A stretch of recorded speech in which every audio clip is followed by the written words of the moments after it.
बिहार दरोगा world history के सबसे इम्पोर्टेंट क्वेश्चन को इस सेशन में हम डिस्कस करेंगे। Hello friends, welcome to the success Kendra. Friends देखिए, आज इस सेशन में हम लोग बिहार दरोगा 1799 पोस्ट, जिसका एग्ज़ाम 18 जनवरी 2026 और 21 जनवरी 2026 को लिया जाएगा, उसके लिए देखिए वर्ल्ड हिस्ट्री के यानी कि विश्व के इतिहास से संबंधित सबसे चुनिंदा इम्पॉर्टेंट क्वेश्चन को इस सेशन में हम डिस्कस करेंगे।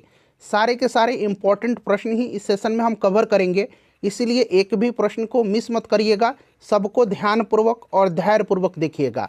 प्रश्न अगर आपके पेपर में बनेंगे तो इसी सेशन से आपको देखने को मिलेंगे। तो चलिए फ्रेंड्स, सेशन स्टार्ट करते हैं। एक बार सभी लोग प्लीज़ पहले सेशन को लाइक कर दीजिए, और जब इसको कंप्लीट देख लीजिएगा, पूरा देख लीजिएगा, तो कम से कम इसको एक ग्रुप में फ्रेंड्स ज़रूर ही शेयर कर दीजिएगा। तो चलिए अब हम लोग स्टार्ट करते हैं आज का सेशन। पहला प्रश्न पढ़ेंगे आज के सेशन का। आप देख सकते हैं पहला प्रश्न ही कितना इम्पोर्टेंट है। पहला प्रश्न है कि किस घटना ने अमेरिका को द्वितीय विश्व युद्ध में शामिल कर दिया। चलिए आंसर सब लोग कमेंट करते चलिएगा, इससे क्या होगा कि आपका रिवीजन होते चलेगा, और साथ ही साथ जो भी मैं एक्सप्लेन करूँगा उसको भी ध्यानपूर्वक सुनिएगा। इस तरह से एक प्रश्न के साथ साथ आपके 2 से 3 प्रश्न जो है कवर होते चलेंगे। चूँकि हम लोग इसमें प्रश्नों की संख्या जो है अगर हम देखें तो जितना मैं एक्सप्लेन करूंगा, इन प्रश्नों की संख्या से 2-3 गुना प्रश्न मैं आपको एक्सप्लेनेशन में बता दूंगा, इसीलिए एक्सप्लेनेशन जरूर सुनिएगा। चलिए सब लोग आंसर कमेंट करिए कि किस घटना ने अमेरिका को द्वितीय विश्व युद्ध में शामिल कर दिया। अब बात यहाँ पर द्वितीय विश्व युद्ध की आई है, तो थोड़ा सा इसके बारे में जान लीजिए। देखिए फ्रेंड्स, द्वितीय विश्व युद्ध की बात करते हैं तो यह युद्ध 6 वर्ष तक चला था। दूसरा विश्व युद्ध जो है यह 6 वर्षों तक 1939 से लेकर के 1945 ईस्वी तक चला था। अच्छा, द्वितीय विश्व युद्ध का तात्कालिक कारण क्या था, यह प्रश्न बार बार पूछा जाता है।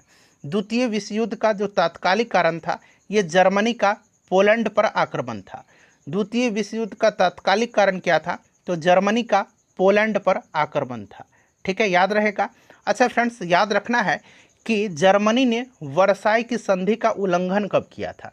ये प्रश्न बनेगा आपके एग्जाम में कि जर्मनी ने वर्साई की संधि के बारे में हम लोग आगे पढ़ेंगे। ठीक है ना, सिर्फ आपको अभी याद रखना है कि जर्मनी ने वर्साई की संधि का उल्लंघन जो है 1935 ईस्वी में किया था। ठीक है। अच्छा, ये जो दूसरा विश्व युद्ध था, द्वितीय विश्व युद्ध था, दूसरे विश्व युद्ध का ड्रेस रिहर्सल किस घटना को कहा जाता है। द्वितीय विश्व युद्ध का ड्रेस रिहर्सल जो है, या स्पेन का जो गृह युद्ध था, स्पेन का गृह युद्ध, ठीक है ना, स्पेन का जो गृह युद्ध था, इसको दूसरे विश्व युद्ध का ड्रेस रिहर्सल कहा जाता है। ठीक है ना, इसको आप निश्चित रूप से याद रखिएगा। क्लियर, बड़ा इंपॉर्टेंट है। और यहाँ पर देखिए किस घटना ने अमेरिका को द्वितीय विश्व युद्ध में शामिल कर दिया था, तो यह पर्ल हार्बर पर जापानी सैनिक हमला था, जिसके कारण अमेरिका जो है 1941 में द्वितीय विश्व युद्ध में शामिल हो गया। अमेरिका कब द्वितीय विश्व युद्ध में शामिल हुआ था, तो 1941 में, 1941 में शामिल हुआ था। दूसरे विश्व युद्ध के समय अगर पूछा जाए कि अमेरिका का राष्ट्रपति कौन था, तो फ्रैंकलिन डी रूजवेल्ट थे। फ्रैंकलिन डी रूजवेल्ट, आप सिर्फ अगर रूजवेल्ट याद रखेंगे तो भी काम चल जाएगा। फ्रैंकलिन डी रूजवेल्ट थे दूसरे विश्व युद्ध के समय अमेरिका के राष्ट्रपति। तो देखिए इतने सारे आपको पॉइंट्स याद रखना है। एक प्रश्न से 5-6 प्रश्न मैंने आपको बता दिया। चलिए फ्रेंड्स, उसके बाद अब नेक्स्ट क्वेश्चन है। देखिए अब प्रथम विश्व युद्ध आ गया है। प्रथम विश्व युद्ध कब लड़ा गया था। चलिए सब लोग इसका आंसर कमेंट करिए। प्रथम विश्व युद्ध जो है ये कब लड़ा गया था। देखिए प्रथम विश्व युद्ध जो था यह 1914 से लेकर के 1918 तक चला था, यानी कि option number C right answer हो जाएगा। प्रथम विश्व युद्ध 1914 से 1918 तक 4 वर्ष तक चला था ये। ठीक है ना, 4 वर्ष तक चला था। और प्रथम विश्व युद्ध का तात्कालिक कारण क्या था, तो याद रखना है ऑस्ट्रेलिया नहीं, ऑस्ट्रिया के राजकुमार, यहाँ मैं लिख देता हूँ ऑस्ट्रिया। ठीक है ना, ऑस्ट्रिया के राजकुमार हैं, कौन नाम है इनका, फर्डिनेंड नाम है, फर्डिनेंड।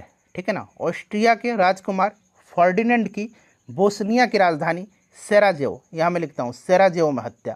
ठीक है ना, याद रखिएगा। प्रथम विश्व युद्ध का तात्कालिक कारण क्या था, ऑस्ट्रिया के राजकुमार फर्डिनेंड की बोस्निया की राजधानी सेराजेवो में हत्या। ठीक है। और देखिए प्रथम विश्व युद्ध में जो है संपूर्ण विश्व 2 खेमों में बट गया था, एक मित्र राष्ट्र और एक धुरी राष्ट्र। मित्र राष्ट्र और धुरी राष्ट्र, इन 2 खेमों में प्रथम विश्व युद्ध के दौरान संपूर्ण विश्व बट गया था। धुरी राष्ट्रों का नेतृत्व जर्मनी ने किया था। धुरी राष्ट्रों का नेतृत्व किसने किया था? तो फ्रेंड्स जर्मनी ने किया था, आपको याद रखना है। और देखिए इसमें अन्य देश भी थे, कौन कौन धुरी राष्ट्र में? तो एक तो जर्मनी हो ही गया, ऑस्ट्रिया, हंगरी और इटली का नाम आप जरूर याद रखिएगा।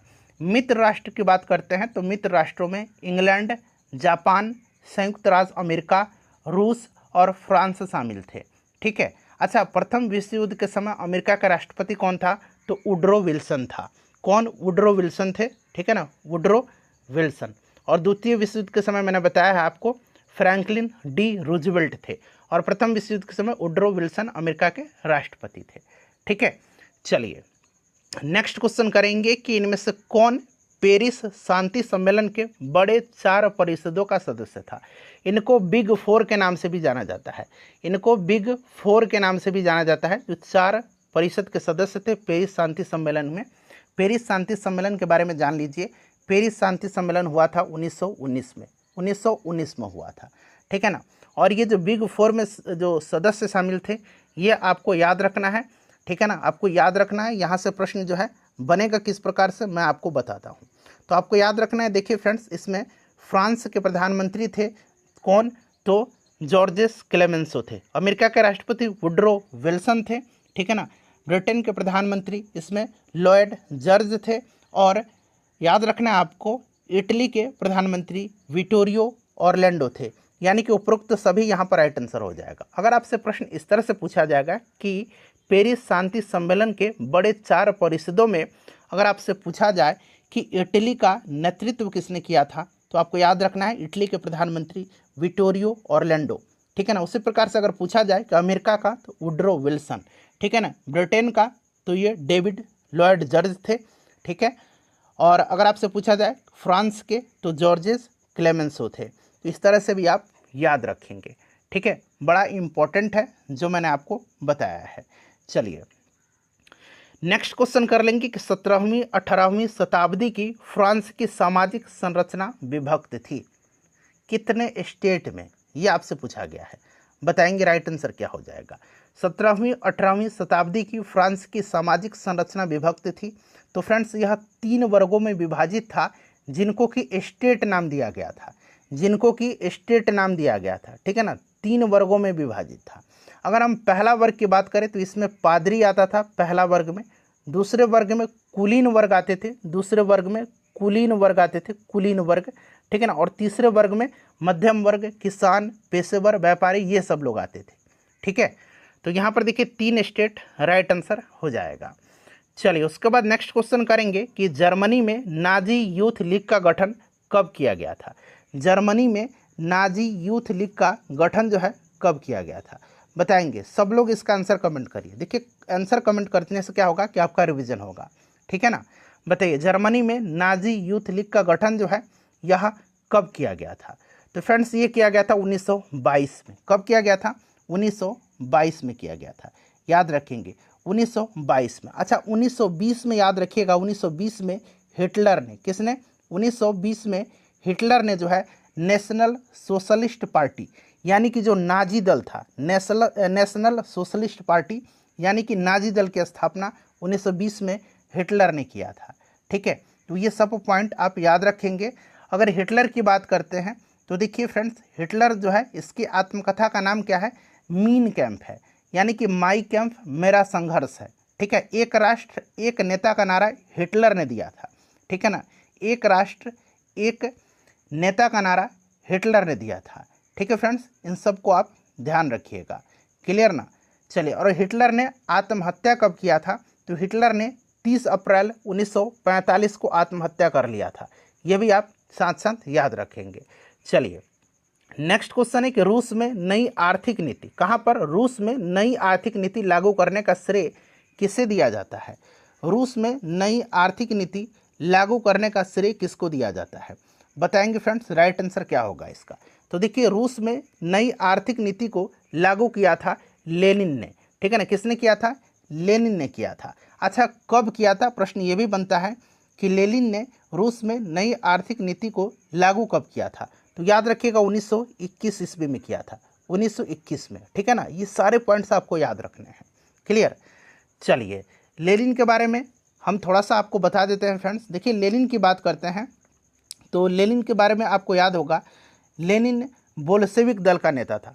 वो जो बोल्शेविक दल था रसिया में, बोल्शेविक दल का नेता कौन था अगर पूछा जाएगा तो लेनिन था, ठीक है ना। लेनिन की अप्रैल थीसिस बड़ा पूछा जाता है 1917 में। देखिए 1917 में जो है लेनिन ने रूस में क्रांतिकारी योजना प्रकाशित किया था जिसको कि अप्रैल थीसिस के नाम से जाना जाता है, ठीक है फ्रेंड्स, याद रखिएगा, इंपॉर्टेंट है, ठीक है ना। सारे के सारे पॉइंट जितने भी मैंने बताया है सारे के सारे इंपॉर्टेंट है, ठीक है। चलिए उसके बाद नेक्स्ट क्वेश्चन कर लेंगे। अगला प्रश्न है हमारा, देखिए हर प्रश्न में हम एक्सप्लेनेशन करेंगे और कुछ ना कुछ आपको नया बताते चलेंगे। देखिए कौन से यूरोपीय देशों ने भौगोलिक खोज प्रारंभ की जिससे कि अमेरिका, एशिया एवं अफ्रीका का औपनिवेशीकरण प्रारंभ हुआ था? कौन से यूरोपीय देशों ने भौगोलिक खोज प्रारंभ की जिससे कि अमेरिका, एशिया एवं अफ्रीका का औपनिवेशीकरण प्रारंभ हुआ था? बताइए राइट आंसर क्या होगा। तो फ्रेंड्स इसका करेक्ट आंसर हो जाएगा पुर्तगाल एवं स्पेन ने किया था, ठीक है ना, पुर्तगाल एवं स्पेन ने किया था, ठीक है ना, जिससे कि अमेरिका, एशिया और अफ्रीका का औपनिवेशीकरण प्रारंभ हुआ था। चलिए उसके बाद नेक्स्ट क्वेश्चन करेंगे। और आपको पता है कि 1498 में वास्को डी गामा भारत पहुंचा था, भारत के समुद्री मार्ग का खोज किया था, ठीक है। और आगे आपको और भी मिलेगा, जैसे कि अमेरिका की खोज किसने किया था तो क्रिस्टोफर कोलंबस ने किया था। और अमेरिका का नाम अमेरिका पढ़ा था किसके नाम पर तो अमेरिगो वेस्पुसी के नाम पर, ठीक है ना, यहाँ मैं लिखता हूँ अमेरिगो वेस्पुसी के नाम पर जो है अमेरिका का नाम अमेरिका पड़ा था। और अमेरिका की खोज क्रिस्टोफर कोलंबस ने किया था। अच्छा एक यात्री था मैगलन, यहाँ मैं लिखता हूँ मैगलन, ठीक है ना, मैगलन का नाम बड़ा इंपॉर्टेंट है, याद रखिएगा। ये जो मैगलन था ना, मैगलन प्रशांत महासागर का नामकरण यहीं किया था, स्पेन का निवासी था मैगलन। और मैगलन ने ही समुद्री मार्ग से संपूर्ण विश्व का चक्कर लगाने वाला प्रथम व्यक्ति भी था, ठीक है। चलिए उसके बाद देखिएगा कि बोस्टन टी पार्टी की घटना कब हुई थी, बड़ा इंपॉर्टेंट है बोस्टन टी पार्टी की घटना। बताइए फ्रेंड्स, काफ़ी इंपॉर्टेंट है ये आपके एग्जाम के दृष्टिकोण से। देखिए बोस्टन टी पार्टी जो है ना, इस घटना को अमेरिका का स्वतंत्रता संग्राम का तात्कालिक कारण माना जाता है। अमेरिकी स्वतंत्रता संग्राम का तात्कालिक कारण क्या था तो आपको याद रखना है बोस्टन टी पार्टी, यानी कि बोस्टन की चाय पार्टी, ठीक है ना, बोस्टन की चाय पार्टी, ठीक है ना, ये टी पार्टी है, अंग्रेजी में दिया गया है टी पार्टी। तो बोस्टन की ये चाय पार्टी अमेरिकी स्वतंत्रता संग्राम का तात्कालिक कारण है। और यह हुआ था कब तो 1773 में हुआ था। यहाँ पर देखिए ऑप्शन नंबर सी में आप देख सकते हैं 1773 में हुई थी। और इसी घटना से अमेरिका का स्वतंत्रता संग्राम स्टार्ट हुआ था। इस घटना का नायक का नाम आपको याद रखना है, इस घटना का नायक का नाम जो था ये सैमुअल एडम्स था। कौन था? सैमुअल एडम्स था। क्लियर, याद रखिएगा, बड़ा इंपॉर्टेंट है, ठीक है। चलिए फ्रेंड्स उसके बाद नेक्स्ट क्वेश्चन करेंगे कि अमेरिकी स्वतंत्रता की उद्घोषणा किसने किया था? अमेरिकी स्वतंत्रता की उद्घोषणा किसने किया था? बताइए करेक्ट आंसर इसका क्या होगा, बताएंगे। अमेरिकी स्वतंत्रता की उद्घोषणा, तो देखिए फ्रेंड्स अमेरिकी स्वतंत्रता की उद्घोषणा जो है यह थॉमस जेफरसन ने किया था, थॉमस जेफरसन, ठीक है ना। और याद रखिएगा यह जो मसौदा था अमेरिकी स्वतंत्रता की 5 सदस्यीय समिति के द्वारा तैयार किया गया था और फाइनली इसे 1776 ईस्वी में अपनाया भी गया था, ठीक है। थॉमस जेफरसन का नाम याद रखिएगा। अच्छा देखिए फ्रेंड्स, अगर हम बात करते हैं तो संसार में सर्वप्रथम लिखित संविधान संयुक्त राज्य अमेरिका में 1789 में लागू हुआ था, ठीक है, याद रखेंगे। संसार में सर्वप्रथम लिखित संविधान संयुक्त राज्य अमेरिका में 1789 ईस्वी में लागू हुआ था, ठीक है, ये भी आप याद रखेंगे। क्लियर, चलिए उसके बाद नेक्स्ट क्वेश्चन हमारे कि फ्रांस की क्रांति से संबंधित बुद्धिजीवी कौन से थे? फ्रांस की क्रांति से। अच्छा अब यहाँ पर बात थोड़ा सा फ्रांस की क्रांति की आई हुई है तो इसके बारे में आप जान लीजिए, ठीक है ना। फ्रांस की राज्य क्रांति यह स्टार्ट कब हुई थी तो ये 1789 में हुआ था, फ्रांस की क्रांति या फ्रांस की राज्य क्रांति कहिए। और उस समय वहाँ का शासक कौन था तो उस समय वहाँ का शासक था लुई 16वां, ठीक है, लुई 16वें के काल में फ्रांस की राज्य क्रांति हुई थी। और उस समय फ्रांस में सामंती व्यवस्था थी। किस प्रकार की व्यवस्था थी फ्रांस में तो उस समय फ्रांस में सामंती व्यवस्था थी, ठीक है फ्रेंड्स, याद रखिएगा। अच्छा समानता, स्वतंत्रता और बंधुत्व का नारा, समानता, स्वतंत्रता और बंधुत्व का नारा फ्रांस की राज्य क्रांति की देन है। अच्छा, ये तो बात हो गई लुई 16वां फ्रांस की क्रांति से संबंधित, ठीक है ना। एक था लुई 14वां, ठीक है ना, एक था लुई 14वां, एक लुई 14वां था, बड़ा निरंकुश था, बड़ा कठोर शासक था। लुई 14वां जो था, लुई 14वां, इसी ने जो है वर्साय को, इसी ने वर्साय को फ्रांस की राजधानी बनाया था। वर्साय को फ्रांस की राजधानी किसने बनाया था? तो याद रखेंगे लुई 14वां ने बनाया था। वर्साय के शीश महल का निर्माण भी लुई 14वां ने करवाया था। और लुई 14वां ने ही कहा था, उसका एक स्टेटमेंट है, याद रखना है कि मैं ही राज्य हूँ और मेरे शब्द ही कानून है। यह कथन लुई 14वां का है, ठीक है।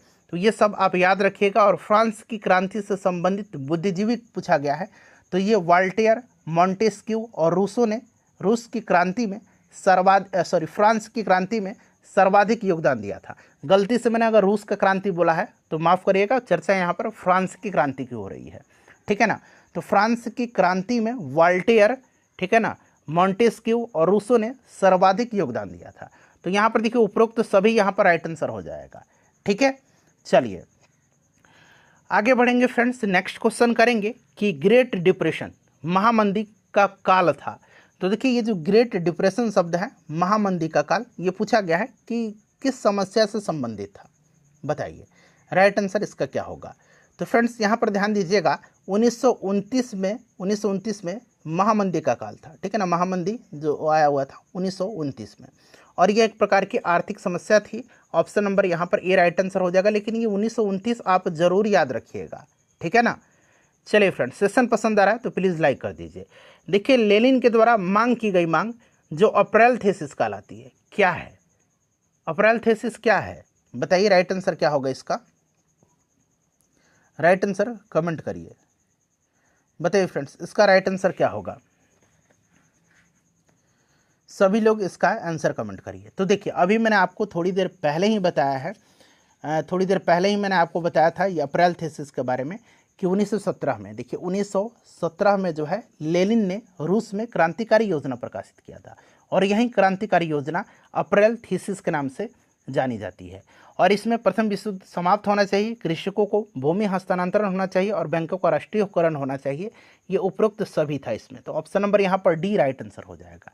लेनिन के बारे में मैंने आपको बताया था कि 1921 में लेनिन ने 1921 में रूस में नई आर्थिक नीति लागू किया था। चलिए उसके बाद नेक्स्ट क्वेश्चन करेंगे कि निम्न में से कौन सी सिविल कोड 1804 या नेपोलियन कोड से संबंधित महत्वपूर्ण है, इसमें से बताइए महत्वपूर्ण विशेषता है। सब लोग आंसर कमेंट करिए कि निम्नलिखित में से कौन सी सिविल कोड 1804 या नेपोलियन कोड से संबंधित महत्वपूर्ण विशेषता है। काफ़ी इंपॉर्टेंट क्वेश्चन है, बताइए फ्रेंड्स। देखिए नेपोलियन ने कानूनों का एक संग्रह तैयार करवाया था जिसको कि नेपोलियन कोड कहा जाता है, या इसको सिविल कोड 1804 भी आप ध्यान रखेंगे, ठीक है ना। नेपोलियन ने कानूनों का एक संग्रह तैयार करवाया था जिसे नेपोलियन का कोड कहा जाता है, ठीक है फ्रेंड्स, याद रखिएगा, काफ़ी इंपॉर्टेंट है। और देखिए फ्रेंड्स, मूल रूप से जो है कानून के समक्ष समानता की अवधारणा को परिभाषित करता है, और यह संपत्ति के अधिकार को सुरक्षा भी देता है। और इस संहिता में जो है जन्म के आधार पर सभी विशेष अधिकारों को समाप्त कर दिया गया था। तो यहाँ पर देखिए संपत्ति का अधिकार भी है, विधिक समानता भी है, जन्म के आधार पर भेदभाव की समाप्ति भी है।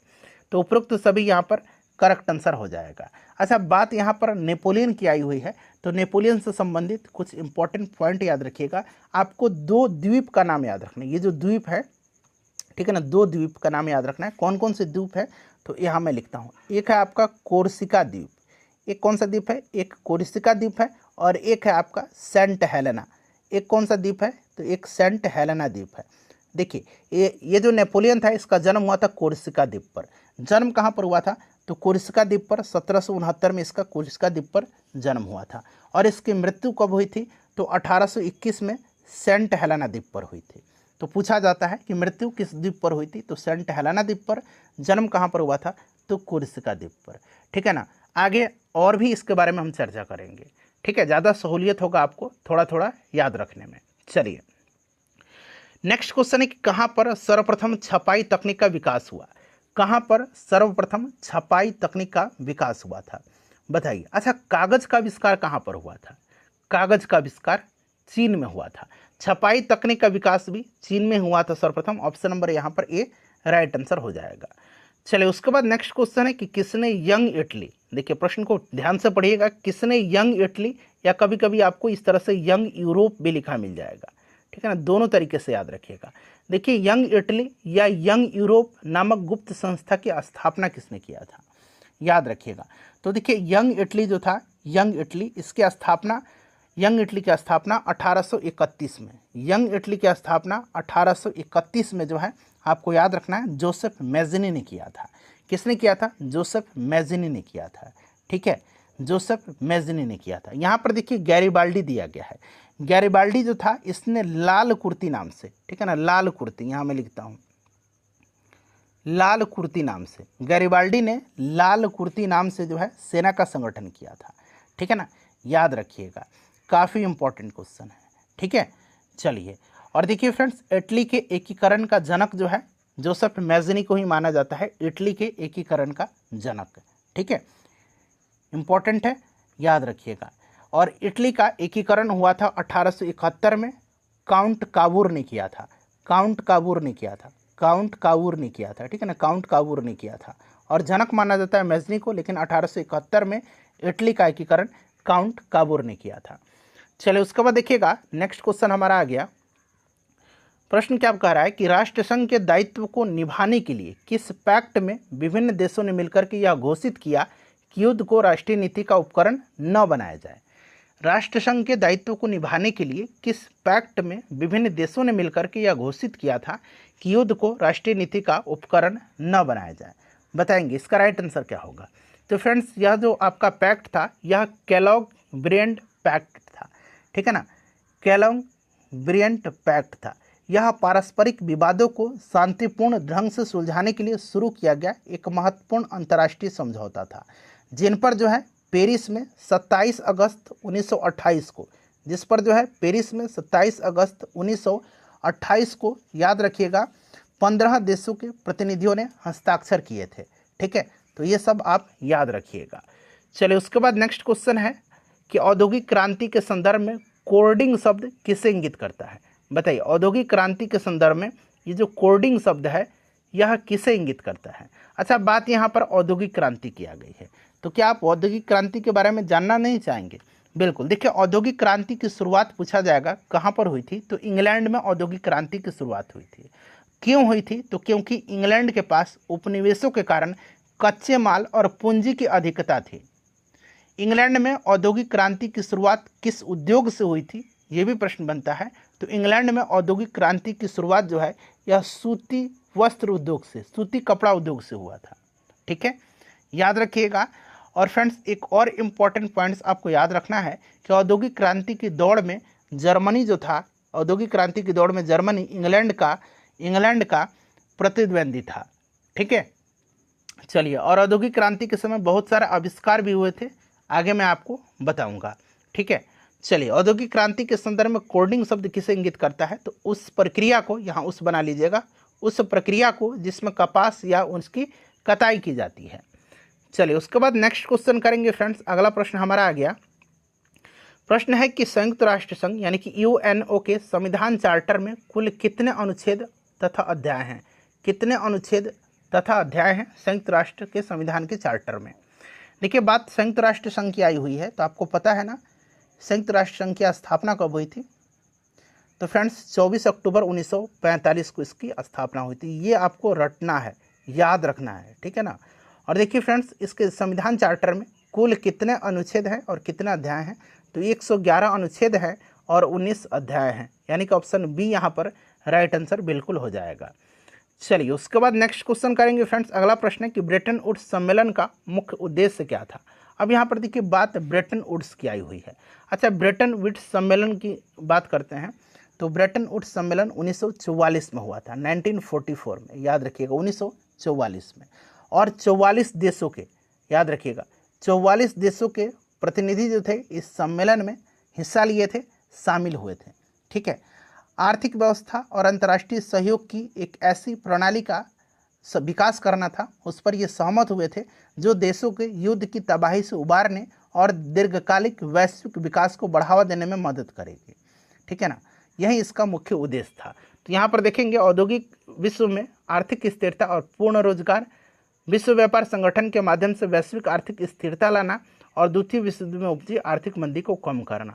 तो उपरोक्त सभी यहाँ पर इसका राइट आंसर हो जाएगा। अच्छा फ्रेंड्स, ब्रेटन वुड्स ट्विन के नाम से किसको जाना जाता है, ये भी प्रश्न बनता है। ब्रेटन वुड ट्विन के नाम से किसको जाना जाता है? तो ब्रेटन वुड ट्विन के नाम से जाना जाता है किसको? वर्ल्ड बैंक और IMF को। वर्ल्ड बैंक और IMF को, यानी कि विश्व बैंक और अंतर्राष्ट्रीय मुद्रा कोष को। ठीक है ना। चलिए नेक्स्ट क्वेश्चन है कि चीनी लोक गणराज्य की स्थापना किस वर्ष हुई थी? चीनी लोक गणराज्य की स्थापना किस वर्ष हुई थी? अच्छा यहाँ पर ध्यान दीजिएगा फ्रेंड्स, अगर आपसे पूछा जाए कि चीन का राष्ट्रपिता किसको कहा जाता है? चीन का राष्ट्रपिता कहा जाता है सन यात सेन को। किनको कहा जाता है चीन का राष्ट्रपिता?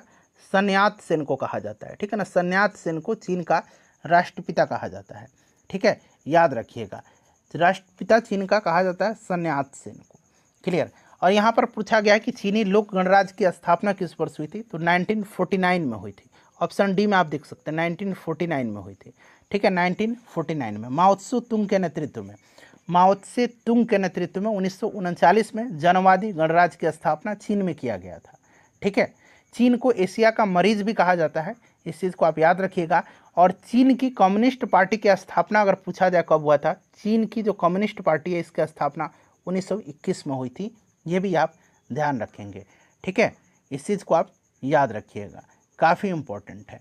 चलिए, चीन में गृह युद्ध की शुरुआत कब हुई थी? तो गृह युद्ध की शुरुआत चीन में 1928 में हुई थी। चलिए नेक्स्ट क्वेश्चन करेंगे कि औद्योगिक क्रांति के उत्थान में किस कारक ने सहायक भूमिका निभाया था?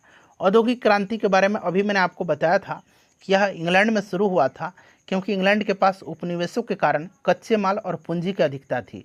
इंग्लैंड में औद्योगिक क्रांति की शुरुआत सूती कपड़ा उद्योग से हुआ था, और औद्योगिक क्रांति के दरमियान जो है, औद्योगिक क्रांति के दरमियान बहुत सारे आविष्कार हुए थे, जिसके कारण कि ये औद्योगिक क्रांति के उत्थान में सहायक भूमिका इन्होंने निभाया था।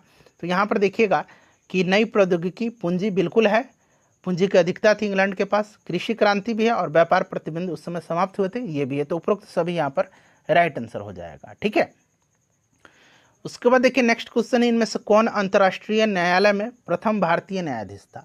अंतर्राष्ट्रीय न्यायालय में देखिए, ये जो अंतर्राष्ट्रीय न्यायालय है ICJ, international court of justice जो है। ठीक है, देखिए इसके बारे में अगर बात करते हैं तो यह संयुक्त राष्ट्र संघ का एक प्रधान न्यायिक अंग है। देखिए, संयुक्त राष्ट्र के चार्टर के द्वारा 1945 में 1945 में इसकी स्थापना की गई थी, लेकिन अप्रैल 1946 से इसने कार्य करना प्रारंभ किया था। ठीक है, हेडक्वार्टर इसका नीदरलैंड के द हेग में है, और द हेग में पीस पैलेस में इसका हेडक्वार्टर है। पीस पैलेस में इसका हेडक्वार्टर है, ये भी याद रखिएगा, द हेग के नीदरलैंड में। आधिकारिक भाषा इसकी क्या है?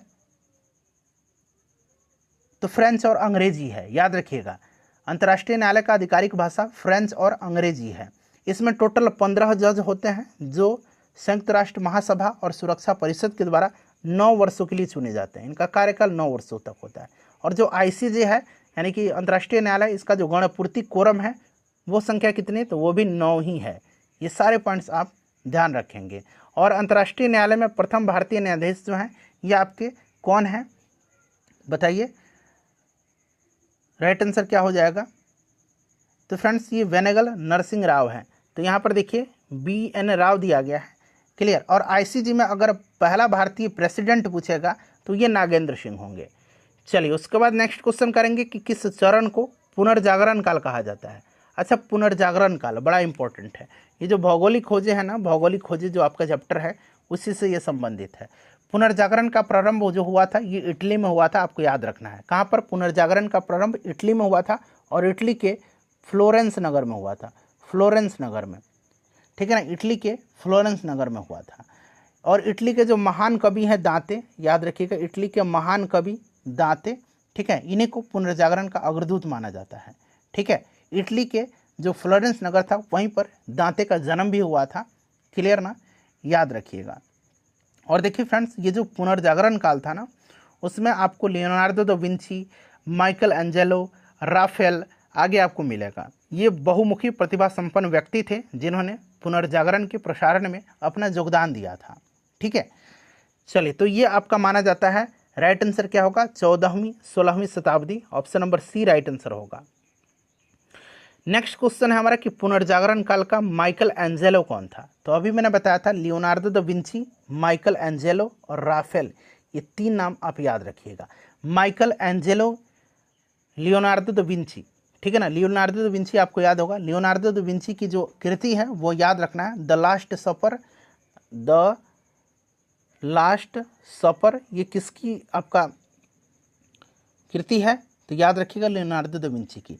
मोनालिसा भी लियोनार्डो दा विंची की है, मोनालिसा और लास्ट सपर याद रखिएगा, ठीक है ना। माइकल एंजेलो की बात करते हैं तो माइकल एंजेलो का आपको याद रखना है, Michelangelo the last judgement और the fall of man, the last judgement और द फॉल ऑफ मैन ये माइकल एंजेलो की है, ठीक है। इस चीज़ को आप याद रखिएगा, काफ़ी इंपॉर्टेंट है। और देखिए फ्रेंड्स, जीसस क्राइस्ट की माता मैडोना का चित्र राफेल ने बनाया था। और देखिए माइकल एंजेलो एक चित्रकार थे, option number C right answer हो जाएगा, ठीक है ना। चलिए नेक्स्ट क्वेश्चन करेंगे कि फ्लाइंग शटल का आविष्कार किसने किया था? मैंने बताया था कि औद्योगिक क्रांति के समय जो है ढेर सारे आविष्कार हुए थे, उनके बारे में मैं अब आपको बताने जा रहा हूँ, ध्यान से सुनिएगा। फ्लाइंग शटल का आविष्कार किसने किया था? तो देखिए फ्लाइंग शटल का आविष्कार जो है ये जॉन के ने किया था। फ्लाइंग शटल का आविष्कार जॉन के ने किया था, ठीक है ना। स्पिनिंग जेनी का आविष्कार किसने किया था? यहाँ मैं लिखता हूँ स्पिनिंग जेनी, ठीक है ना। स्पिनिंग जेनी का आविष्कार किसने किया था? तो जेम्स हरग्रीव्स ने किया था। और एक स्पिनिंग जेनी है जो पानी की शक्ति से चलता है, वो रिचर्ड आर्कराइट ने किया था। पानी की शक्ति से चालित स्पिनिंग जेनी का आविष्कार रिचर्ड आर्कराइट ने किया था। और सिर्फ स्पिनिंग जेनी पूछेगा तो जेम्स हरग्रीव्स का नाम याद रखिएगा, जेम्स हरग्रीव्स, ठीक है ना, क्लियर। चलिए उसके बाद बात करते हैं स्पिनिंग म्यूल का आविष्कार किसने किया था? एक स्पिनिंग म्यूल है, स्पिनिंग यहाँ मैंने लिखा हुआ है। स्पिनिंग म्यूल का आविष्कार क्रॉम्पटन ने किया था। किसने? क्रॉम्पटन ने किया था, क्रॉम्पटन ने, ठीक है फ्रेंड्स, ये सब आप याद रखिएगा। सेफ्टी लैंप का आविष्कार हम्फ्री डेवी ने किया था। नेक्स्ट क्वेश्चन करेंगे कि किस वर्ष जो है लिवरपूल और मैनचेस्टर के मध्य जॉर्ज स्टीफेंसन ने रेलवे चलाई थी? लिवरपूल और मैनचेस्टर के मध्य रेलवे चलाया था किसने? जॉर्ज स्टीफेंसन ने, ठीक है ना। ये चलाया था कब? ये आपसे पूछा जा रहा है, बताइए राइट आंसर क्या होगा? तो फ्रेंड्स 1830 में, ऑप्शन नंबर यहाँ पर डी राइट आंसर हो जाएगा, 1830 में, ठीक है ना। काफ़ी इंपॉर्टेंट है, इसको आप याद रखेंगे। चलिए उसके बाद नेक्स्ट क्वेश्चन है द वेल्थ ऑफ नेशंस किसकी रचना है? द वेल्थ ऑफ नेशंस किसकी रचना है? चलिए फटाफट आंसर कमेंट करिए, द वेल्थ ऑफ नेशंस किसकी रचना है, बताइए। द वेल्थ ऑफ नेशंस जो है यह रचना किसकी है? देखिए फ्रेंड्स याद रखिएगा, द वेल्थ ऑफ नेशंस जो है ये एडम स्मिथ की है, ठीक है ना, एडम स्मिथ की है। काफ़ी इंपॉर्टेंट है, याद रखिएगा फ्रेंड्स, ठीक है।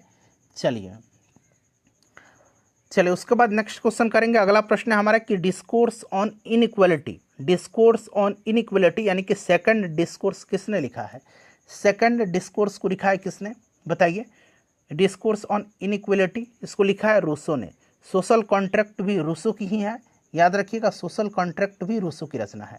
अच्छा यहाँ पर वॉल्टेयर की बात करते हैं तो वॉल्टेयर का पूछा जाता है, याद रखिएगा लेटर्स ऑन इंग्लिश, ठीक है ना। लेटर्स ऑन इंग्लिश किसकी रचना है? लेटर्स ऑन इंग्लिश ये किसकी रचना है? तो याद रखिएगा ये वॉल्टेयर की है, ठीक है ना, वॉल्टेयर की रचना है। अगर आपसे पूछा जाए मॉन्टेस्क्यू की रचना कौन सी है? तो ए स्पिरिट ऑफ लॉ यानी कि कानून की आत्मा, ये आपकी मॉन्टेस्क्यू की है, ठीक है। चलिए उसके बाद नेक्स्ट क्वेश्चन है कि किस द्वीप पर नेपोलियन बोनापार्ट का जन्म हुआ था? अभी मैंने आपको बताया था कि नेपोलियन बोनापार्ट का जन्म किस द्वीप पर हुआ था। तो देखिए द्वीप का नाम आपको याद रखना होगा, कोर्सिका द्वीप पर हुआ था, 1769 में हुआ था, ठीक है ना। 1769 में नेपोलियन का जन्म हुआ था कोर्सिका द्वीप पर। और देखिए 1804 में जो है नेपोलियन फ्रांस का सम्राट बना था। 1804 में नेपोलियन फ्रांस का सम्राट बना था। आधुनिक फ्रांस का निर्माता किसको कहा जाता है? तो नेपोलियन को कहा जाता है। नेपोलियन ने ही सर्वप्रथम इंग्लैंड को बनियों का देश कहा था। इंग्लैंड को सर्वप्रथम बनियों का देश किसने कहा था? नेपोलियन ने कहा था।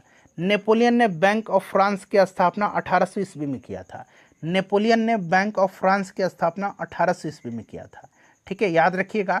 और 1815 में वाटरलू का युद्ध हुआ था, बड़ा फेमस है वाटरलू का युद्ध, ठीक है ना। वाटरलू का युद्ध हुआ था, वाटरलू का युद्ध कब? 1815 में वाटरलू का युद्ध हुआ था। इसमें क्या हुआ था, नेपोलियन हार गया था और नेपोलियन को बंदी बना लिया गया था और उसको सेंट हेलेना द्वीप पर भेज दिया गया था, जहां पर 1821 में इसकी मृत्यु हो गई थी। तो नेपोलियन से संबंधित ढेर सारे मैंने पॉइंट्स आपको बता दिए। चलिए नेक्स्ट क्वेश्चन है कि the spirit of the law, अभी मैंने बताया था कि कानून की आत्मा पुस्तक किसने लिखी है, बताइए। The spirit of the law पुस्तक लिखा किसने है, तो फ्रेंड्स मॉन्टेस्क्यू ने लिखा है। सोशल कॉन्ट्रैक्ट रूसो की है, ठीक है ना। चलिए कार्ल मार्क्स की रचना भी आपको याद रखना है, आगे आपको मिलेगा कार्ल मार्क्स से संबंधित फैक्ट्स जब मैं आपको बताऊंगा, ठीक है। अगर याद है आपको तो आप कमेंट कर सकते हैं। चलिए फ्रेंड्स, उसके बाद नेक्स्ट क्वेश्चन करेंगे कि आधुनिक चीन का संस्थापक किसे माना जाता है। आधुनिक चीन का संस्थापक किसको माना जाता है, बताएंगे राइट आंसर इसका क्या होगा। आधुनिक चीन का संस्थापक माना जाता है सन्यात सेन को, ठीक है ना। किनको माना जाता है, सन्यात सेन को माना जाता है, और इनको चीन का राष्ट्रपिता भी कहा जाता है, ठीक है। इनको चीन का राष्ट्रपिता भी कहा जाता है। उसके बाद देखिएगा क्रिस्टोफर कोलंबस ने निम्नलिखित में से किसकी खोज किया था। तो देखिए क्रिस्टोफर कोलंबस के बारे में मैंने आपको बताया था ना कि क्रिस्टोफर कोलंबस ने अमेरिका की खोज किया था, और अमेरिका का नाम अमेरिका पड़ा था अमेरिगो वेस्पुसी के नाम पर। अमेरिगो वेस्पुसी के नाम पर अमेरिका का नाम अमेरिका पड़ा था, और खोज किया था क्रिस्टोफर कोलंबस ने, ठीक है ना। चलिए उसके बाद नेक्स्ट क्वेश्चन करेंगे कि यूरोपवासियों ने कंपास का ज्ञान किससे सीखा था। यूरोपवासियों ने कंपास का ज्ञान किससे सीखा था। तो देखिए इन्होंने कंपास का ज्ञान जो है यूरोपवासियों ने सीखा था अरबों से, ठीक है ना। और अरबों ने किससे सीखा था, तो अरबों ने कंपास का ज्ञान चीनियों से सीखा था, चीनियों से, ठीक है ना। कभी कभी कंपास की जगह आपको दिक् सूचक यंत्र दे देगा, दिक् सूचक यंत्र, तो दोनों एक ही बात है, बस शब्द का फेर है। देखिए अगर आपसे पूछेगा कि यूरोपवासियों ने दिक्सूचक यंत्र का ज्ञान किससे सीखा था, तो कंपास पूछे या दिक्सूचक यंत्र पूछे, अरबों से सीखा था यूरोपवासियों ने। और अरबों से किसने सीखा था, अरबों ने किनसे सीखा था, तो अरबों ने चीनियों से सीखा था। चलिए उसके बाद नेक्स्ट क्वेश्चन है हमारा कि विश्व का चक्कर किस यात्री ने सर्वप्रथम लगाया था। तो अभी मैंने आपको बताया था कि समुद्री मार्ग से संपूर्ण विश्व का चक्कर लगाने वाला पहला व्यक्ति कौन था, तो ये मैगलन था। मैगलन राइट आंसर हो जाएगा। प्रशांत महासागर का नामकरण इसी ने किया था, मैगलन ने। यह स्पेन का निवासी था मैगलन, याद रखिएगा। चलिए फ्रेंड्स, उसके बाद अगला प्रश्न है हमारा कि गौरवपूर्ण क्रांति की घटना इंग्लैंड में कब घटित हुई थी। अब यहाँ पर देखिए 3 तरीके से पूछा जाएगा। एक पूछा जाएगा ग्लोरियस रिवॉल्यूशन, ठीक है ना। इस तरह से हिंदी में मैं लिखने का प्रयास करता हूँ, ग्लोरियस, ठीक है ना, ग्लोरियस रिवॉल्यूशन, ठीक है ना। कैसे लिखाएगा, रिवॉल्यूशन या रिवॉल्यूशन ऐसे लिखाएगा, ठीक है, रिवॉल्यूशन। अंग्रेजी में इसको इस तरह से लिखा जाएगा, इंग्लिश में आसान है, ग्लोरियस रिवॉल्यूशन, ठीक है फ्रेंड्स, याद रखिएगा। गौरवपूर्ण क्रांति या गौरवशाली क्रांति, ठीक है ना। 3 नाम याद रखिए, गौरवपूर्ण हो गया पहला, गौरवशाली हो गया, और ग्लोरियस रिवॉल्यूशन हो गया। यह घटना 1688 की है, और उस समय ब्रिटेन का शासक कौन था, तो जेम्स द्वितीय था, ठीक है ना। जेम्स द्वितीय था उस समय, फ्रेंड्स याद रखिएगा, जेम्स द्वितीय था। यहाँ मैं लिख देता हूँ जेम्स द्वितीय, ठीक है ना, जेम्स द्वितीय था। अच्छा ये तो गौरवपूर्ण क्रांति हो गई। 100 वर्षीय युद्ध कहाँ हुआ था, 100 वर्षीय युद्ध इंग्लैंड और फ्रांस के बीच हुआ था, ठीक है ना। एक है गुलाबों का युद्ध है, गुलाबों का युद्ध भी इंग्लैंड में हुआ था, याद रखिएगा, ठीक है ना। चलिए उसके बाद नेक्स्ट क्वेश्चन है हमारा कि यूरोप का मरीज जो है किसे कहा जाता है। यूरोप का मरीज, यूरोप का मरीज किसको कहा जाता है। एशिया का मरीज तो मैंने बता ही दिया था कि एशिया का मरीज चीन को कहा जाता है। यूरोप का मरीज किसको कहा जाता है, यूरोप का मरीज टर्की को कहा जाता है, टर्की को कहा जाता है, ठीक है। टर्की को यूरोप का मरीज कहा जाता है, ये चीज़ आपको याद होगा, यूरोप को कहा जाता है, क्लियर ना। चलिए फ्रेंड्स याद रखिएगा। और बात यहाँ पर टर्की की आई हुई है, तो आपको एक मैं पॉइंट बता देता हूँ, प्रश्न बनेगा। देखिए एक सैब्र की संधि है, ठीक है ना, सैब्र की संधि। अगर पूछा जाए आपसे कि सैब्र की संधि जो है ये हुआ था कब, तो आपको याद रखना है 1920 में, 10 अगस्त 1920, 10 अगस्त 1920 को ये सैब्र की संधि हुआ था, ठीक है ना। और देखिए प्रथम विश्व युद्ध के बाद जो तुर्की था उसके साथ एक भीषण अपमानजनक संधि थी ये सैब्र की संधि, 1920 में हुई थी। मुस्ताफा कमाल पाशा ने इसको मानने से इनकार कर दिया था, ठीक है। आधुनिक तुर्की का निर्माता मुस्ताफा कमाल पाशा को माना जाता है, इस चीज़ को भी आप याद रखिएगा, ठीक है ना। पूछा जाएगा कि सैब्र की संधि किसके साथ हुई थी, तो तुर्की के साथ हुई थी, क्लियर। चलिए, और यूरोप का मरीज तुर्की को कहा जाता है। नेक्स्ट क्वेश्चन करेंगे कि यूरोप का संस्था, यंग यूरोप, देखिए यंग इटली और यंग यूरोप मैंने बताया था ना, तो देखिए यहाँ पर प्रश्न आ गया यंग यूरोप करके अब पूछा गया है। यंग इटली भी पूछता तो भी आपको याद रखना है कि यंग इटली मैंने बताया था 1831 में जोसेफ मैज़िनी ने किया था, ठीक है, जोसेफ मैज़िनी ने किया था। चलिए उसके बाद फ्रेंड्स नेक्स्ट क्वेश्चन कर लेंगे। और देखिए फ्रेंड्स मैज़िनी का ही स्टेटमेंट है, जोसेफ मैज़िनी का, कि यदि समाज में क्रांति लानी हो तो क्रांति का नेतृत्व नव युवकों के हाथ में दे दो। यह स्टेटमेंट मैज़िनी का है। चलिए उसके बाद देखिएगा कि लाल कुर्ती का गठन किसने किया था। तो अभी मैंने आपको बताया था कि लाल कुर्ती जो था, लाल कुर्ती, इस नाम से सेना का संगठन किया था किसने, तो गैरीबाल्डी ने किया था, गैरीबाल्डी ने किया था, ठीक है ना। कार्बनरी सोसाइटी एक क्या है, कार्बनरी सोसाइटी है, कार्बनरी सोसाइटी, कार्बनरी सोसाइटी की स्थापना किसने किया था, कार्बनरी सोसाइटी की स्थापना जो था ये ग्युबर्टी ने किया था। किसने किया था, ग्युबर्टी ने किया था, ग्युबर्टी ने, याद रखिएगा, ठीक है। चलिए ग्युबर्टी ने किया था। और इटली का एकीकरण काउंट काबूर ने किया था। इटली के एकीकरण का जन्मदाता भले मैज़िनी को कहा जाता है, लेकिन 1871 में इटली का एकीकरण काउंट काबूर ने किया था। चलिए उसके बाद नेक्स्ट क्वेश्चन करेंगे कि विलियम प्रथम कहाँ का शासक था, विलियम प्रथम कहाँ का शासक था। तो देखिए फ्रेंड्स विलियम प्रथम जो था यह प्रसा का शासक था। और देखिए 1871 में वर्साय में, ठीक है ना, 1871 में वर्साय में एक समारोह हुआ था और उसी समारोह में प्रसा का जो शासक था विलियम प्रथम, इसको जर्मनी का सम्राट घोषित किया गया था। तो ये भी आप याद रखिएगा। नेक्स्ट क्वेश्चन है किसने कहा था कि फ्रांस जब छींकता है तो बाकी यूरोप को सर्दी जुकाम हो जाता है। यह स्टेटमेंट किसका है, किसने कहा था कि फ्रांस जब छींकता है तो बाकी यूरोप को सर्दी जुकाम हो जाता है। यह स्टेटमेंट जो है यह मेटरनिक का है। किसका है, मेटरनिक का है, याद रखिएगा, मेटरनिक राइट आंसर हो जाएगा। चलिए फ्रेंड्स उसके बाद नेक्स्ट क्वेश्चन करेंगे कि चार्टिस्ट आंदोलन कहाँ हुआ था। चार्टिस्ट आंदोलन है, बड़ा इंपॉर्टेंट है चार्टिस्ट आंदोलन। देखिए चार्टिस्ट आंदोलन जो है ये इंग्लैंड में हुआ था। 1838 में जो है इसकी शुरुआत इंग्लैंड में हुई थी, क्योंकि वहाँ पर जो श्रमिक वर्ग थे उन्हीं के द्वारा चलाया गया था, ठीक है ना। और देखिए विश्व का यह प्रथम श्रमिक आंदोलन था और इसकी शुरुआत लंदन श्रमिक संघ ने किया था, ठीक है ना, चार्टिस्ट आंदोलन का। तो याद रखिएगा, तो इंग्लैंड यहाँ पर राइट आंसर होगा। नेक्स्ट क्वेश्चन हमारा कि जर्मन राइन राज्य का निर्माण किसने किया था, जर्मन राइन राज्य का निर्माण किसने किया था। दरअसल देखिए फ्रेंड्स राइन नदी का जो आसपास का क्षेत्र था उसको संगठित करके, ठीक है ना, एक संघ बनाया, राइन संघ, जिससे हुआ था क्या कि वहाँ के लोगों में जो राष्ट्रीय भावना थी वो जागृत हुई थी। और राइन राज्य का निर्माण जो है यह नेपोलियन बोनापार्ट ने किया था, ठीक है ना। चलो उसके बाद देखिएगा कि नेपोलियन बोनापार्ट ने स्वयं को फ्रांस का सम्राट किस वर्ष घोषित किया था।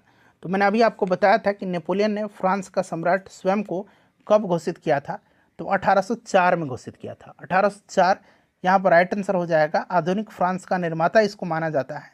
नेपोलियन ने ही सर्वप्रथम इंग्लैंड को बनियों का देश कहा था, ठीक है ना। इतने सारे पॉइंट्स मैंने आपको बताया है, इस चीज़ को आप याद रखिएगा। चलिए फ्रेंड्स उसके बाद नेक्स्ट क्वेश्चन करेंगे कि फ्रांस की राज्य क्रांति 1789 ईस्वी में किसके शासनकाल में हुई थी। तो मैंने बताया था कि फ्रांस की राज्य क्रांति 1789 में हुई थी और किसके शासनकाल में हुई थी ये आपसे पूछा जा रहा है। तो लुई 16वां, ठीक है ना, लुई 16वां कहाँ पर दिया गया है, ये रहा लुई 16वां, ठीक है ना, लुई 16वें के शासनकाल में। क्लियर। समानता, स्वतंत्रता और बंधुत्व का नारा फ्रांस की राज्य क्रांति की देन है, याद रखिएगा, इंपॉर्टेंट है, ठीक है। चलिए फ्रेंड्स उसके बाद नेक्स्ट क्वेश्चन करेंगे कि लेटर्स ऑन इंग्लिश किसकी रचना है। तो अभी मैंने आपको बताया था कि लेटर्स ऑन इंग्लिश किसकी रचना है, बताइए राइट आंसर, फटाफट कमेंट करिए। तो ये वॉल्टेयर की रचना है लेटर्स ऑन इंग्लिश, ठीक है ना। चलिए लेटर्स ऑन इंग्लिश वॉल्टेयर की रचना है, अभी मैंने आपको बताया है। और मॉन्टेस्क्यू की रचना जो है स्पिरिट ऑफ लव है, ठीक है ना, कानून की आत्मा। रूसो की रचना सोशल कॉन्ट्रैक्ट है। चलिए उसके बाद नेक्स्ट क्वेश्चन कर लेंगे। अगला प्रश्न हमारा है कि लेनिन ने नई आर्थिक नीति की स्थापना यानी कि घोषणा कब किया था। ये प्रश्न मैंने बनाया था आपको कि 1921 में लेनिन ने जो है रूस में नई आर्थिक नीति की लागू किया था 1921 में, ठीक है। चलिए उसके बाद देखिए सोशल कॉन्ट्रैक्ट किसकी रचना है, अभी बता ही दिया था, रूसो की रचना है सोशल कॉन्ट्रैक्ट। चलिए उसके बाद देखिएगा कि वार एंड पीस किसकी रचना है, वार एंड पीस किसकी रचना है, बताइए। वार एंड पीस जो है यह लियो टॉल्स्टॉय की रचना है, ठीक है, चलिए उसके बाद देखिएगा नेक्स्ट क्वेश्चन है हमारा कि 1917 की बोल्शेविक क्रांति का नेतृत्व किसने किया था। बोल्शेविक क्रांति का नेतृत्व बताइए, राइट आंसर क्या होगा। बोल्शेविक क्रांति का नेतृत्व किसने किया था, बड़ा इंपॉर्टेंट है। बोल्शेविक क्रांति का नेतृत्व किसने किया था बताइए। तो देखिए बोल्शेविक क्रांति का नेता लेनिन था, तो लेनिन ने ही किया था, ठीक है ना, इस चीज़ को आप याद रखिएगा, काफ़ी इंपॉर्टेंट है। और रूस की क्रांति का तत्कालिक कारण अगर पूछा जाएगा तो ये भी याद रखिएगा, प्रथम विश्व युद्ध में रूस की पराजय थी, 1917 में रूस प्रथम विश्व युद्ध से अलग हो गया था, ये सब आप याद रखिएगा, ठीक है। चलिए अब आगे बढ़ेंगे फ्रेंड्स, अब नेक्स्ट क्वेश्चन कर लेंगे हम लोग। देखिए अगला प्रश्न हमारा, तो यहाँ पर राइट आंसर लेनिन हो जाएगा। उसके बाद देखिएगा कि लाल सेना का गठन किसने किया था। लाल सेना का गठन किसने किया था, लाल सेना का गठन किसने किया था बताइए। लाल सेना का गठन, राइट आंसर जल्दी से कमेंट करिए कि लाल सेना का गठन किसने किया था। तो ये ट्राटस्की ने किया था, ठीक है ना, ट्राटस्की ने लाल सेना का गठन किया था। और लेनिन ने चेका का संगठन किया था। चेका का संगठन किसने किया था, चेका का संगठन तो लेनिन ने किया था, ये भी याद रखिएगा। स्टालिन को क्या माना जाता है, आधुनिक रूस का निर्माता माना जाता है। स्टालिन को आधुनिक रूस का निर्माता माना जाता है, स्टालिन का। लेनिन की मृत्यु के बारे में भी जान लीजिए, कहीं प्रश्न बन जाए। लेनिन की मृत्यु 1924 में हुई थी, ठीक है ना, 1924 में लेनिन की मृत्यु हुई थी। चलिए नेक्स्ट क्वेश्चन है हमारा, नेक्स्ट क्वेश्चन है कि निहिलिस्ट आंदोलन कहाँ पर हुआ था। निहिलिस्ट आंदोलन, निहिलिस्ट आंदोलन कहाँ पर हुआ था। देखिए निहिलिस्ट आंदोलन जो है ये कहाँ पर हुआ था, तो फ्रेंड्स ये रूस में हुआ था निहिलिस्ट आंदोलन, याद रखिएगा। निहिलिस्ट आंदोलन कहाँ पर हुआ था, तो फ्रेंड्स ये रसिया में हुआ था। चलिए उसके बाद देखिएगा कि वैज्ञानिक समाजवाद का संस्थापक निम्न में से कौन था। वैज्ञानिक समाजवाद का संस्थापक बताइए, वैज्ञानिक समाजवाद का संस्थापक कौन था। तो वैज्ञानिक समाजवाद का संस्थापक जल्दी से कमेंट करिए। वैज्ञानिक समाजवाद का संस्थापक कार्ल मार्क्स था। कार्ल मार्क्स राइट आंसर हो जाएगा। कार्ल मार्क्स जर्मनी के निवासी थे, याद रखिएगा। कार्ल मार्क्स ने दास कैपिटल और कम्युनिस्ट मैनिफेस्टो नामक पुस्तक लिखी थी। अच्छा, आदर्शवादी समाज का अगर पूछा जाए तो ये रॉबर्ट ओवन को माना जाता है, रॉबर्ट ओवन को आदर्शवादी समाज का। चलिए उसके बाद देखिएगा कि आधुनिक रूस का निर्माता किसे माना जाता है। तो अभी मैंने बताया था आधुनिक रूस का निर्माता माना जाता है स्टालिन को, ठीक है। उसके बाद देखिए मीन कैंप निम्नलिखित में से किसकी आत्मकथा है। मीन कैंप जो है ये किसकी आत्मकथा है, मीन कैंप जो है ये किसकी आत्मकथा है, चलिए बताइए फटाफट।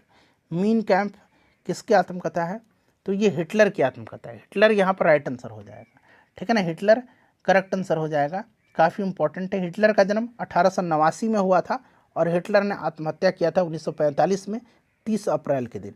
30 अप्रैल 1945 को हिटलर ने आत्महत्या कर लिया था, ठीक है।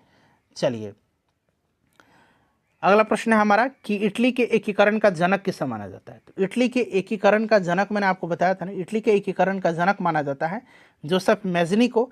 लेकिन इटली का एकीकरण जो है 1871 में जो है काउंट काबूर ने किया था, ठीक है ना, काउंट काबूर ने किया था। जनक माना जाता है किसको, जोसेफ मैज़नी को, ठीक है। चलिए उसके बाद नेक्स्ट क्वेश्चन है कि हिंद चीन में कौन से देश शामिल नहीं है। देखिए पूछा गया है बिहार पुलिस में प्रश्न कि हिंद चीन में कौन से देश शामिल हैं। हिंद चीन इंडो चाइना में, तो लाओस, कंबोडिया और वियतनाम, ये तीनों शामिल हैं हिंद चीन में, शामिल नहीं है। तो चूंकि ये तीनों शामिल हैं तो इनमें से कोई नहीं राइट आंसर होगा, ठीक है ना, यहाँ से बना लीजिए इनमें से कोई नहीं, इनमें से कोई नहीं, या तो इस तरह बना लीजिए इनमें से कोई नहीं, ठीक है, शामिल नहीं है। या फिर हिंद चीन में कौन से देश सम्मिलित हैं, ऐसे बना लीजिए।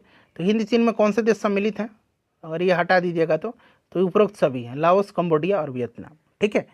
चलिए उसके बाद देखिएगा कि the history of the loss of Vietnam पुस्तक किसने लिखा है। The history of the loss of Vietnam पुस्तक लिखा किसने है बताइए।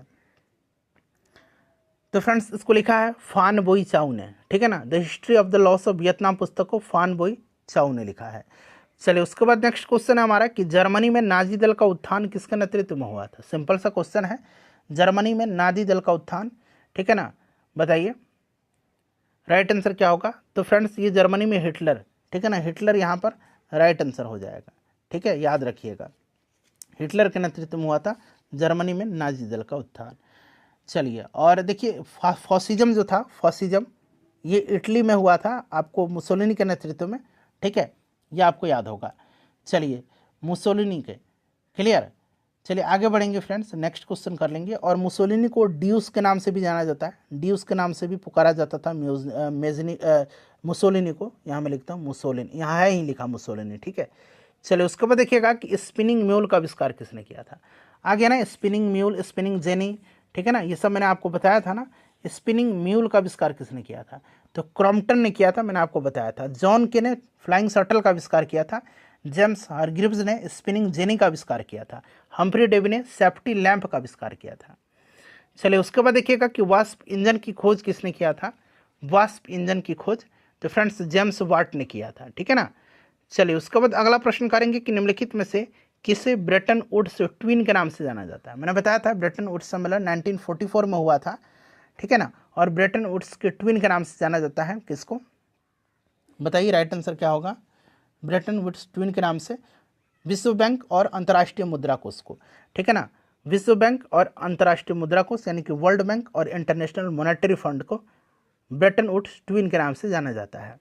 उसके बाद देखिएगा कि विश्व की सबसे पहले भूमिगत रेल का उद्घाटन कब किया गया है, बताइए। ये VVI क्वेश्चन है, ये VVI क्वेश्चन है, ठीक है। बताइए बताइए विश्व की सबसे पहले भूमिगत रेल का उद्घाटन कब किया गया।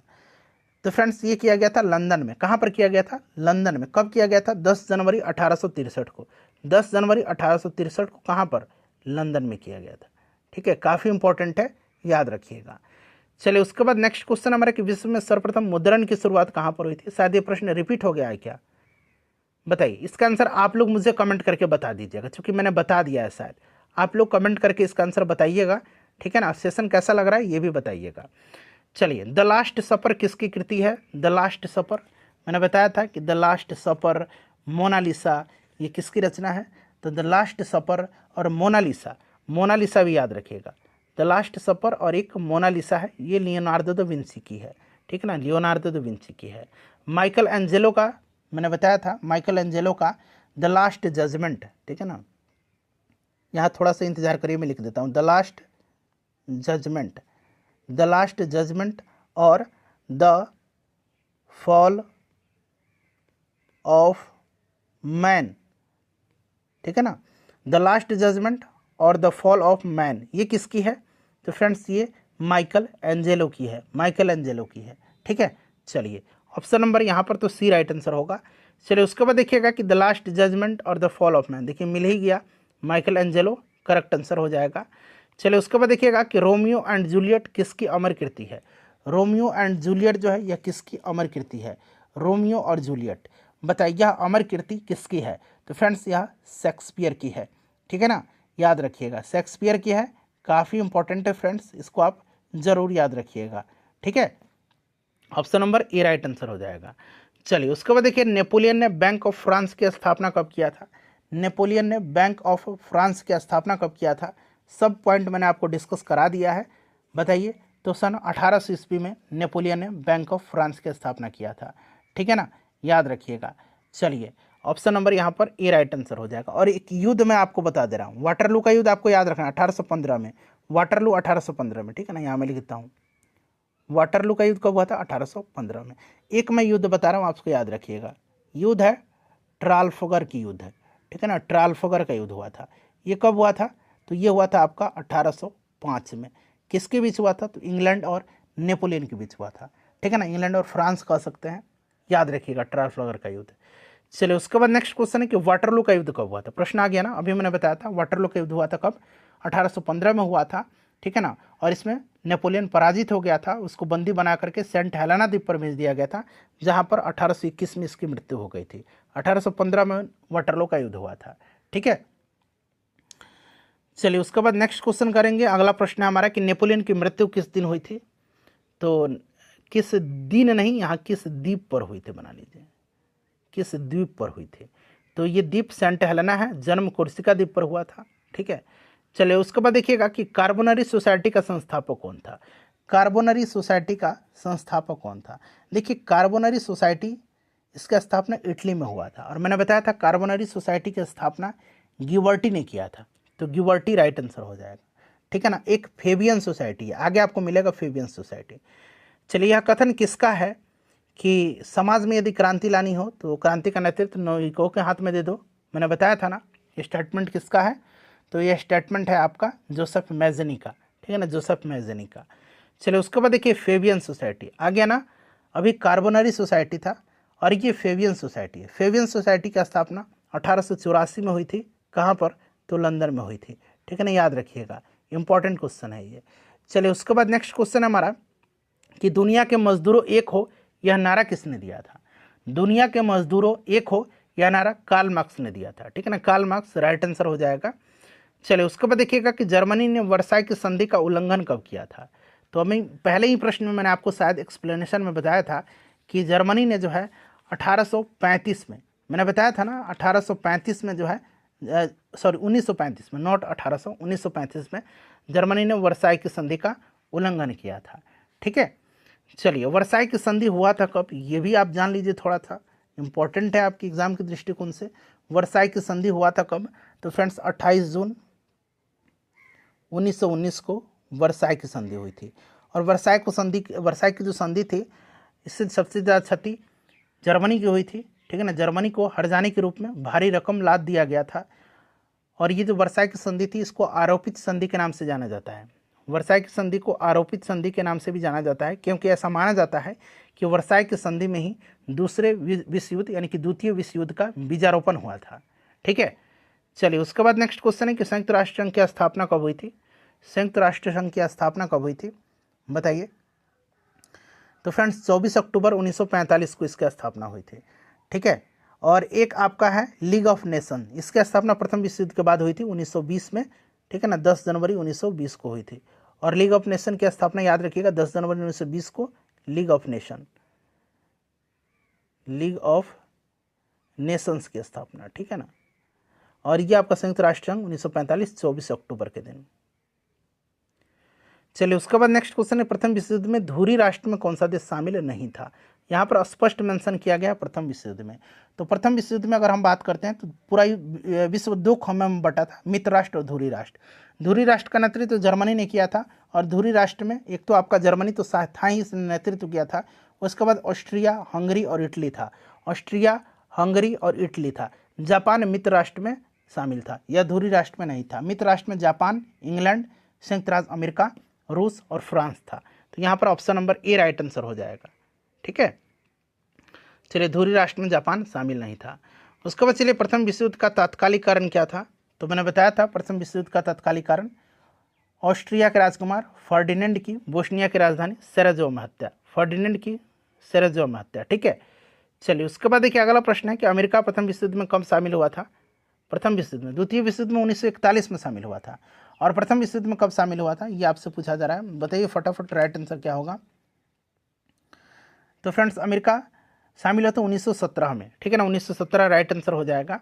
वुडरो विल्सन प्रथम विश्व युद्ध के समय अमेरिका के राष्ट्रपति थे। चलिए उसके बाद नेक्स्ट क्वेश्चन है कि मैं ही राज्य हूँ और मेरे शब्द ही कानून है, यह कथन किसका है। लुई 14वां, 16वां किसका है, 15वां किसका है। लुई 14वां का है, ठीक है ना। इसी ने वर्साई को राजधानी बनाया था फ्रांस की, और वर्साई के शीश महल का निर्माण भी इसी ने करवाया था। चलिए उसके बाद देखिएगा कि आधुनिक फ्रांस का निर्माता किसको माना जाता है। आधुनिक फ्रांस का निर्माता नेपोलियन को माना जाता है, ठीक है ना, नेपोलियन को माना जाता है आधुनिक फ्रांस का निर्माता। चलिए उसके बाद देखिएगा कि प्रतिनिधित्व नहीं तो कर नहीं किस आंदोलन का नारा है। प्रतिनिधित्व नहीं तो कर नहीं, ये किस आंदोलन का नारा है।